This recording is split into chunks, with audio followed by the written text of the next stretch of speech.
జాతి ఎద్దు మన రాష్ట్రానికే కాదు మన దేశానికి గర్వకారణమైన జాతి ఇది. ప్రపంచంలో మన దేశానికి పేరు తెచ్చిన జాతి. ఒంగోలు సీమలో ముఖ్యంగా గుండ్లకమ్మ నదీ పరివాహిక ప్రాంతంలో పుట్టి పెరిగే జాతి ఇది. అంతర్జాతీయంగా ఎంతో పేరుగాంచింది. ఇంతకీ ఒంగోలు జాతిలో ఉన్న ప్రత్యేకతలేంటో తెలుసా?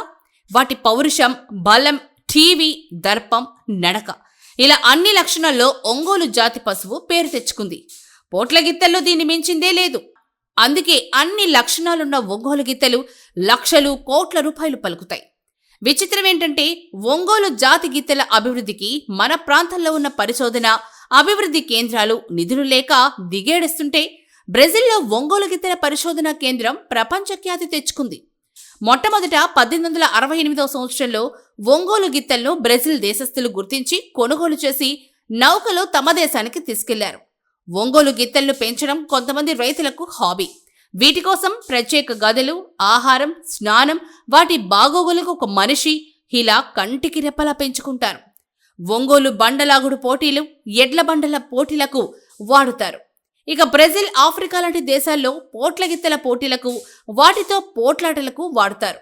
ఇక ఉదయగిరి సమీపంలోని అడవి పేరంటాలమ్మ వేడుకల సందర్భంగా బండలాగుడు, ఎడ్ల బండ్ల పోటీలకు వచ్చిన ఒంగోలు గిత్తెలను చూసేందుకే రైతులు, ఆసక్తి ఉన్నవారు వస్తూ ఉంటారు.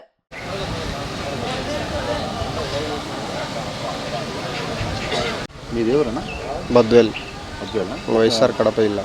ఇదే జాతి ఒంగోలు జాతి. ఎక్కడికి పోతుంది మీ పోటీ? ఇక్కడ మన కడప జిల్లా కానీ గుంటూరు జిల్లా కానీ ఎక్కడున్నా పోయేది. ఎన్ని పందాలు వచ్చింది ఇప్పుడు మనం 15 పందాలు ఆడినాము.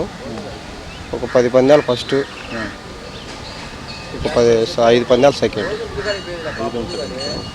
దీని ఖర్చు ఎంత ఉంటుంది? మేత ఖర్చు నెలకు 30,000 వస్తుంది. ఒక ఎద్దుకు 30,000 వస్తుంది. ఎక్కడ పోటీ ఉంటే అక్కడ వెళ్ళిపోతుంది. ఎక్కడ పోటీ ఉంటే అక్కడ పోయేది. దీని పేర్లు ఏమైనా పెట్టారా? పేర్లు ఇప్పుడు ఇంతవరకు ఏం పెట్టలేదు. ఎన్ని రోజుల నుంచి మీ కాడ? మా కాడ 5 సంవత్సరాల నుంచి ఉంది. 5 సంవత్సరాలు.